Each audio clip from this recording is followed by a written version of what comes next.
ఓం శాంతి.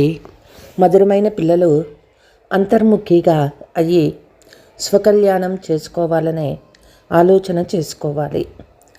విహారానికి వెళ్ళినప్పుడు ఏకాంతంలో విచారసాగర మథనం చేయండి. నేను సదా హర్షితంగా ఉన్నానా? స్వయాన్ని ప్రశ్నించుకోండి. ప్రశ్న: దయాహృదయులైన తండ్రికి పిల్లలు మీరు మీపై ఏ దయ చూపించుకోవాలి? నా పిల్లలు ముళ్ళ నుండి పువ్వులుగా తయారవ్వాలని తండ్రికి ఏ విధంగా దయ కలుగుతుందో, పిల్లలను సుందరమైన పువ్వులుగా తయారు చేసేందుకు తండ్రి ఎంత శ్రమ చేస్తున్నారు. అలా పిల్లలు కూడా స్వయంపై దయ చూపుకోవాలి.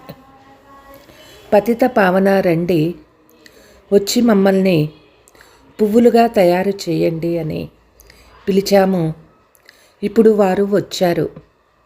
మరి మనం పువ్వులుగా అవ్యామా అని పిల్లలకు స్వయంపై దయ కలిగినట్లయితే వారు దేహాభిమానులుగా ఉండాలి. తండ్రి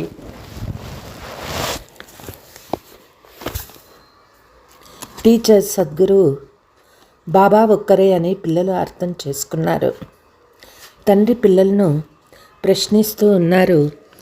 పిల్లలు, మీరు ఇక్కడికి వచ్చినప్పుడు ఈ లక్ష్మీనారాయణ చిత్రము మెట్ల చిత్రాన్ని చూస్తూ ఉన్నారా?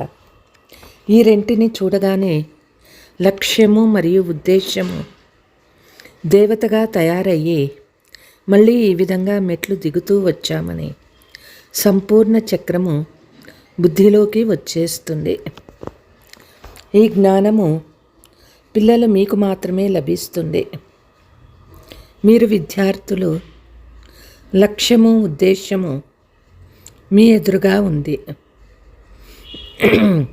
ఇది లక్ష్యము ఉద్దేశమని ఎవరైనా వస్తే వారికి అర్థం చేయించండి. ఈ చదువు ద్వారా దేవీ దేవతలుగా తయారవుతారు. మళ్ళీ 84 జన్మలు మెట్లు కిందకి దిగుతారు. మళ్ళీ రిపీట్ చేయాలని చెప్పండి. ఇది చాలా సహజమైన జ్ఞానము. వచ్చిన వారికి తెలియచేయండి. అయినా చదువుతూ ఎందుకు ఫెయిల్ అవుతారు?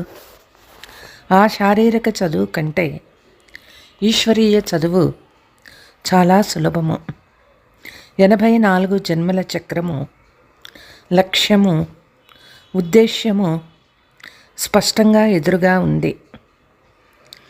ఈ 2 చిత్రాలు విజిటింగ్ రూమ్లో కూడా ఉండాలి. సేవ చేసేందుకు సేవా సాధనాలు కూడా అవసరము. జ్ఞానమంతా ఈ చిత్రాలలోనే ఉన్నది. ఈ పురుషార్థం కూడా మనం ఇప్పుడే చేస్తాము. సతో ప్రధానంగా అయ్యేందుకు చాలా శ్రమ చేయాలి. జ్ఞాన మార్గంలో అంతర్ముఖులుగా అయ్యి విచారసాగర మతనం చేయాలి.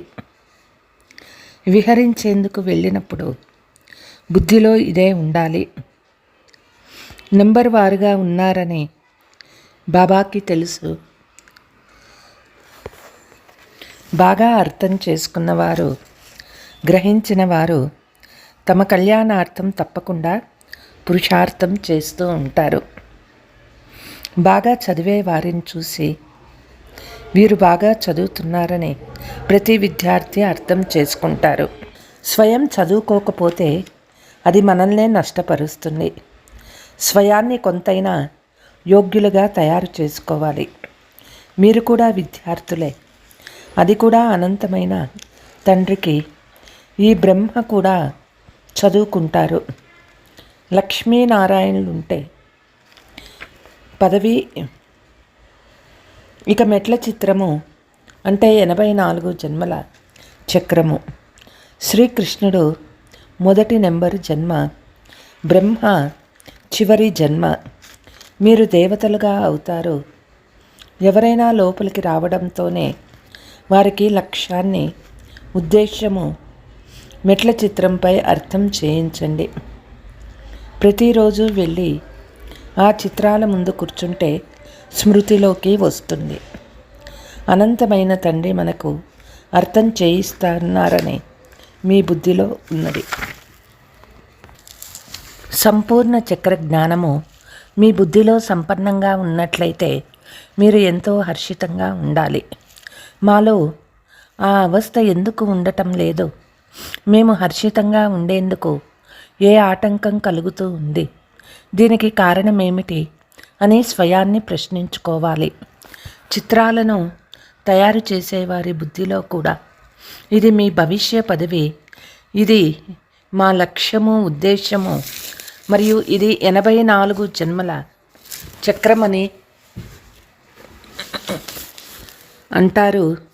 సహజ రాజయోగము మహిమ కూడా ఉన్నది. ఈ విధంగా బాబా రోజు అర్థం చేయిస్తూ ఉంటారు. బేహద్దు తండ్రికి పిల్లలైనారంటే స్వర్గ వారసత్వం తప్పకుండా తీసుకోవాలి. మరియు సంపూర్ణ చక్ర రహస్యాన్ని అర్థం చేయించారు కనుక తప్పకుండా దానిని కూడా స్మృతి చేయాల్సి వస్తుంది. అంతేకాక మాట తీరు బాగుండాలి. నడవడిక చాలా బాగుండాలి. నడుస్తూ తిరుగుతూ కార్య వ్యవహారాలు చేస్తూ బుద్ధిలో కేవలం మేము చదువుకునేందుకు తండ్రి వద్దకు వచ్చామని మాత్రమే ఉండాలి. ఈ జ్ఞానంనే మీరు జతలో తీసుకువెళ్ళాలి. చదువైతే సులభము. అయితే పూర్తిగా చదువుకోకుంటే క్లాసులో మందబుద్ధి గల విద్యార్థులుంటే తమకు చెడ్డ పేరు వస్తుంది. ప్రభుత్వం ఏమీ ఇవ్వదని టీచర్కు తప్పకుండా ఆలోచన వస్తుంది. ఇది కూడా పాఠశాలే కదా. ఇందులో పదోన్నతి మాటే లేదు. అయినా పురుషార్థం చేయించబడుతుంది కదా. నడవడికను సరి చేసుకోవాలి. దైవీ గుణాలను ధారణ చేయండి. క్యారెక్టర్ బాగుండాలి. తండ్రి మీ కళ్యాణార్థమై వచ్చారు, కానీ తండ్రి శ్రీమతానుసారం నడవలేరు. ఫలానా చోటకి వెళ్ళండి అని శ్రీమతం లభించిన వెళ్ళరు. అక్కడ చలి ఉంది, ఇక్కడ వేడి ఉంది చెప్తారు. ఈ ఆజ్ఞ ఎవరిస్తారో అంటే తండ్రిని గుర్తించరు. ఈ సాధారణ రథమే బుద్ధికి వస్తుంది. తండ్రి బుద్ధిలోకి రారు. పెద్ద రాజులంటే అందరికీ చాలా భయం ఉంటుంది. వారి వద్ద గొప్ప అధికారం ఉంటుంది. ఇక్కడైతే బాబా పేదల పెన్నిది తండ్రి చెప్తూ ఉన్నారు. రచయిత అయిన నన్ను రచనా ఆది మధ్యాంతాలను గురించి ఎవ్వరికీ తెలియదు. లెక్కలేనంతమంది మనుషులు ఉన్నారు. ఎటువంటి విషయాలలో మాట్లాడుకుంటారు, ఏవేవో మాట్లాడుతూ ఉంటారు. భగవంతుడంటే ఎవరో కూడా తెలీదు. విచిత్రం కదా. నేను సాధారణ తనువులో వచ్చి నా పరిచయం మరియు రచన ఆది మధ్య అంత్యాల పరిచయం ఇస్తారు. తండ్రి చెప్తూ ఉన్నారు, 84 జన్మల ఈ మెట్ల చిత్రం ఎంతో స్పష్టంగా ఉంది. బాబా మనల్ని ఇలా లక్ష్మీనారాయణులుగా తయారు చేశారు, మళ్ళీ ఇప్పుడు తయారు చేస్తున్నారని తండ్రి చెప్తూ ఉన్నారు. మీరు పారస్ బుద్ధి కలవారిగా ఉండేవారు, మళ్ళీ మనల్ని రాతి బుద్ధి కలవారిగా ఎవరు చేశారు? అర్ధకల్పం రావణ రాజ్యంలో దిగజారుతూనే వస్తారు. ఇప్పుడు తమో ప్రధానం నుండి సతో ప్రధానంగా తప్పకుండా అవ్వాలి. తండ్రి అంటే సత్యము, వారు సత్యాన్నే తెలిపిస్తారని వివేకం కూడా చెప్తుంది. బ్రహ్మ కూడా చదువుకుంటారు, మీరు కూడా చదువుతారు. నేను కూడా విద్యార్థినేనని చదువు పట్ల గమనం ఉంచుతాము ఈ బ్రహ్మ కూడా చెప్తారు. ఖచ్చితమైన కర్మాతీత అవస్థ ఇప్పుడు ఇంకా తయారు కాలేదు. ఇంకా ఉన్నతమైన పదవిని పొందేందుకు చదువు పట్ల గమనం ఉంచుకోవాలి. ఇలాంటి ఉన్నతమైన పదవిని తప్పకుండా పొందాలి అందరూ అంటారు. తండ్రికి పిల్లలుగా అయ్యామంటే తప్పకుండా యజమానులుగా అవ్వాలి. చదువులో హెచ్చుతగ్గులు ఉండనే ఉంటాయి. ఇప్పుడు మీకు జ్ఞాన సారమంతా పూర్తిగా లభించింది. ప్రారంభంలో పాత జ్ఞానమే ఉండేది. నెమ్మదిగా మీరు అర్థం చేసుకుంటూ వచ్చారు. జ్ఞానమైతే నిజంగా ఇప్పుడు మాకు లభిస్తోందని మీరు భావిస్తారు. ఈరోజు గుహ్యాతి గుహ్యమైన విషయాలను వినిపిస్తారని తండ్రి చెప్తారు. తక్షణమే జీవన్ముక్తిని ఎవ్వరూ పొందలేరు. జ్ఞానాన్నంతా ఒకేసారి తీసుకోలేరు. ఇంతకుముందు ఈ మెట్ల చిత్రము ఉండేదే కాదు. తప్పకుండా మేము ఈ విధమైన చక్రాన్ని తిరిగి వస్తామని, మనమే స్వదర్శన చక్రధారులమని ఇప్పుడు మీరు అర్థం చేసుకుంటారు. బాబా ఆత్మలమైన మనకి చక్రం యొక్క రహస్యాన్నంతా అర్థం చేయించారు. మీ ధర్మము చాలా సుఖాన్ని ఇచ్చేదని బాబా చెప్తారు. తండ్రే వచ్చి మనల్ని స్వర్గానికి యజమానులుగా చేస్తారు. మృత్యు ఎదురుగా నిలిచి ఉన్న ఈ సమయంలో మిగిలిన వారికి సుఖపు పాత్రను అభినయించే సమయం వచ్చింది. ఈ విమానాలు, కరెంటు మొదలైనవి ముందు లేవు. వారి కొరకైతే ఇప్పుడు స్వర్గం వలె ఉంది. ఎంతో గొప్ప గొప్ప భవనాలను నిర్మిస్తారు. ఇప్పుడు మాకెంతో సుఖం ఉందని వారు భావిస్తారు. ఇక్కడ నుండి చాలా త్వరగా లండన్కి చేరిపోతారు. దీనినే స్వర్గమని భావిస్తారు. కలియుగం అంటే స్వర్గం కాదని, సత్యయుగాన్నే స్వర్గం అంటారని వారికి ఎవరైనా అర్థం చేయించినప్పుడే కదా తెలుసుకునేది. నరకంలో శరీరాన్ని వదిలినట్లయితే పునర్జన్మ కూడా తప్పకుండా నరకంలోనే తీసుకుంటారు కదా. ఇంతకుముందు ఈ విషయాలను మీరు కూడా అర్థం చేసుకునేవారు కాదు. ఇప్పుడు అర్థం చేసుకున్నారు. రావణ రాజ్యం వచ్చినట్లయితే మనం కింద పడటం మొదలవుతుంది. వికారాలన్నీ వచ్చేస్తాయి. ఇప్పుడు మీకు జ్ఞానము పూర్తిగా లభించిందంటే మీ నడవడిక చాలా రాయల్గా ఉండాలి. ఇప్పుడు మీరు సత్యయుగంలోని వారి కంటే ఎక్కువ విలువైన వారు. జ్ఞానసాగరుడు తండ్రి జ్ఞానమంతా ఇప్పుడే ఇస్తారు. భక్తి మరియు జ్ఞానాలను గురించి ఇతర మనుష్యులకెవరికి అర్థం చేసుకోలేరు. అన్నీ కలిపేసి కలగాపులగం చేసేశారు. శాస్త్రాలను చదవడం జ్ఞానమని, పూజలు చేయడం భక్తి అని భావిస్తారు. సుందరమైన పుష్పాలుగా చేసేందుకు బాబా ఎంతగా శ్రమ చేస్తూ ఉన్నారు. బాబా మీరు వచ్చి పతితులైన మనుష్యులను పావనంగా పుష్పాలుగా తయారు చేయమని బాబాను పిలిచామని పిల్లలకు కూడా జాలి కలగాలి. ఇప్పుడు తండ్రి వచ్చారు కనుక మీరు మీపై కూడా దయ చూపించుకోవాలి. మనం ఈ విధమైన పుష్పాలుగా తయారవ్వలేమా అని స్వయంపై కూడా దయ చూపించుకోవాలి. ఇప్పటి వరకు మనము బాబా హృదయ సింహాసనంపై ఎందుకు ఎక్కలేదు? గమనముంచరు. తండ్రి ఎంత దయా హృదయులు.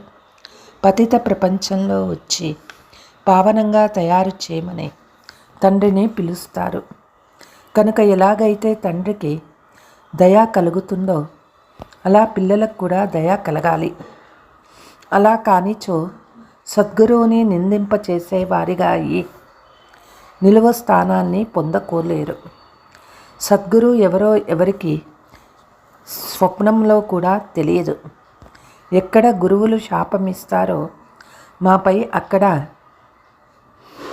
అకృప అవుతుందో ఆ గురువుల్ని చూసి ప్రజలు భయపడతారు. పిల్లలు పుట్టారంటే అది గురు కృప అని భావిస్తారు. ఇవన్నీ అల్పకాలిక సుఖం ఇచ్చే విషయాలు. పిల్లలు మీరు స్వయంపై దయ చూపుకోమని తండ్రి చెప్తూ ఉన్నారు. దేహాభిమానమైతే ధారణ కూడా జరుగుతుంది. సర్వస్వము ఆత్మయే చేస్తుంది. నేను కూడా ఆత్మలనే చదివిస్తాను. స్వయాన్ని ఆత్మ అనని దృఢంగా భావించండి. తండ్రిని స్మృతి చేయండి.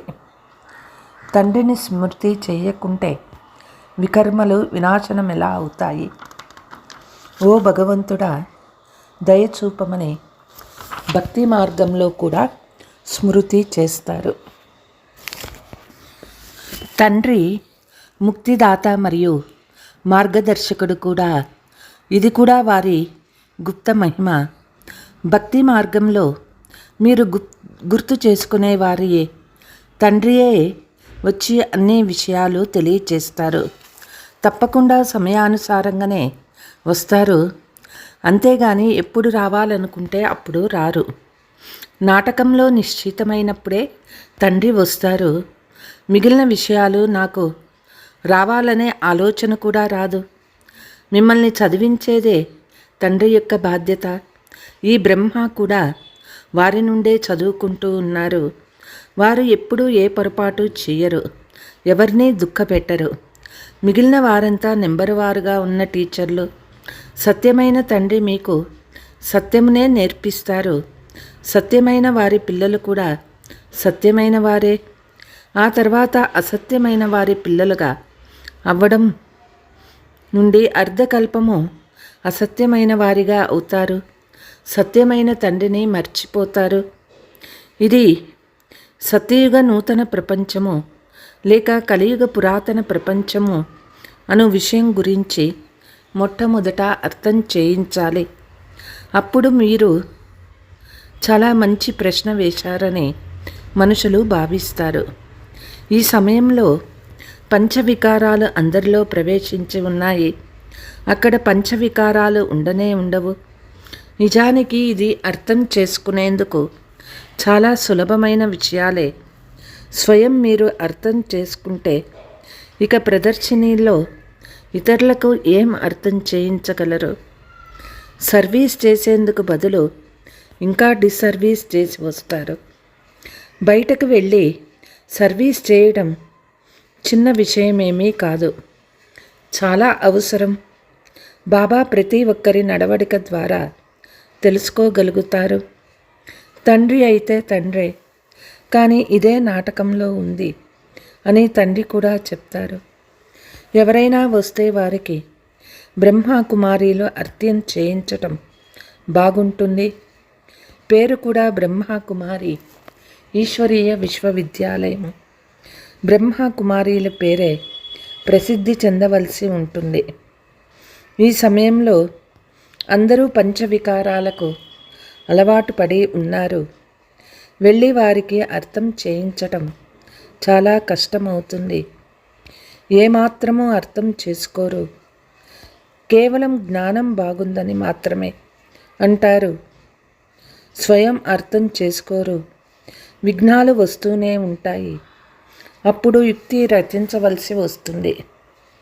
పోలీసులను కాపలా ఉంచండి, చిత్రాలను ఇన్షూర్ చేయించండి. ఇది యజ్ఞము. ఇందులో తప్పకుండా విఘ్నాలు కలుగుతాయి. మొత్తం ప్రపంచమంతా ఇందులో స్వాహ అవ్వవలసి ఉంది. అలా కానిచో యజ్ఞం అనే పేరు ఎందుకు వచ్చింది? యజ్ఞంలో స్వాహ అవ్వాలి. దీనికి రుద్ర జ్ఞానం అనే పేరు వచ్చింది. జ్ఞానాన్ని చదువు అని కూడా అంటారు. ఇది పాఠశాల కూడా అయింది, యజ్ఞం కూడా అయింది. మీరు పాఠశాలలో చదువుకొని దేవతలుగా అవుతారు. మళ్ళీ ఇదంతా ఈ యజ్ఞంలో స్వాహ అయిపోయింది. ఎవరైతే రోజు అభ్యాసం చేస్తూ ఉంటారో వారే అర్థం చేసుకోకుంటారు. ఒకవేళ అభ్యాసం లేకుంటే వారు ఏం మాట్లాడగలరు? ప్రపంచంలోని వారి కొరకు స్వర్గం ఇప్పుడే అల్పకాలం కొరకు ఉంది. మీ కొరకు స్వర్గం అర్ధకల్పం వరకు పాటు ఉంటుంది. ఇది కూడా డ్రామాలో తయారై ఉంది. విచారం చేసినట్లయితే చాలా అద్భుతం అనిపిస్తుంది. ఇప్పుడు రావణ రాజ్యం సమాప్తమై రామరాజ్యం స్థాపన అవుతుంది. ఇందులో యుద్ధము మొదలైన విషయాలేమీ లేవు. మెట్ల చిత్రాన్ని చూసి ప్రజలు చాలా ఆశ్చర్యపడతారు. తండ్రి ఏమేం అర్థం చేయించారో వాటన్నిటినీ ఈ బ్రహ్మ తండ్రి నుండే నేర్చుకున్నారు. దానిని ఇతరులకు అర్థం చేయిస్తూ ఉంటారు. పిల్లలు కూడా అర్థం చేయిస్తారు. ఎవరైతే చాలామందికి కళ్యాణం చేస్తారో వారికి తప్పకుండా ఎక్కువ ఫలం లభిస్తుంది. చదువుకున్న వారి ముందు చదువుకోని వారు తప్పకుండా సేవ చేస్తారు. స్వకల్యాణం చేసుకోమని తండ్రి ప్రతిరోజు అర్థం చేయిస్తారు. ఈ చిత్రాలను ఎదురుగా ఉంచుకుంటేనే నచ ఎక్కుతుంది. అందువల్లే బాబా గదిలో ఈ చిత్రాలను ఉంచుకున్నారు. లక్ష్యము ఉద్దేశము ఎంత సహజంగా ఉంది. ఇందులో నైతిక స్వభావం చాలా బాగుండాలి. హృదయం స్వచ్ఛంగా ఉంటే సర్వ మనోకామనలు నెరవేరుతాయి. अच्छा, मीठे मीठे सिकीलते बच्चों प्रति मात पिता बाप दादा का याद प्यार और गुड मॉर्निंग. रूहानी बाप की रूहानी बच्चों को नमस्ते। हम रूहानी बच्चों की रूहानी माता पिता बाप दादा का याद प्यार गुड మార్నింగ్ నమస్తే నమస్తే. ధారణ: మేము అనంతమైన తండ్రికి విద్యార్థులమని, భగవంతుడే మనల్ని చదివిస్తూ ఉన్నారని బాగా చదువుకొని తండ్రి ప్రేరణని ప్రసిద్ధం చేయాలని సదా స్మృతిలో ఉంచుకోవాలి. మీ నడవడిక చాలా శ్రేష్టంగా ఉంచుకోవాలి. తండ్రి సమానంగా దయాహృదయులుగా అయ్యి ముళ్ళు నుండి పువ్వులుగా తయారవ్వాలి. ఇతరులను కూడా పువ్వులుగా తయారు చేయాలి. అంతర్ముఖులుగా అయ్యి స్వ మరియు ఇతరుల కళ్యాణం గురించి చింతన చేయాలి. వరదానము: అలజడిలో బాధపడేందుకు బదులుగా విశాల హృదయాన్ని ఉంచుకునే ధైర్యశాలి భవ. ఎప్పుడైనా శారీరక వ్యాధి వచ్చినా, మనసులో తుఫాను రేగిన, ధనంలో లేక ప్రవృత్తిలో అలజడి ఉన్న, సేవలో అలజడి వచ్చిన బాధపడకూడదు. విశాల హృదయం కలవాళ్ళుగా అవ్వాలి. లెక్కాచారం వచ్చినప్పుడు, బాధ కలిగినప్పుడు దాని గురించి ఆలోచించి చింత చేసుకోవద్దు. ధైర్యం కలవారిగా అవ్వండి. అయ్యో ఏం చేయాలి అని ఆలోచించకండి. ధైర్యాన్ని కోల్పోకండి. ధైర్యం కలవారిగా అయితే తండ్రి నుండి స్వతహాగా సహాయం లభిస్తుంది. స్లోగన్: ఎవరి బలహీనతలను చూసే కంటిని మూసేసి మనస్సుని అంతర్ముఖిగా చేసుకోవాలి. అచ్చా. ఓం శాంతి.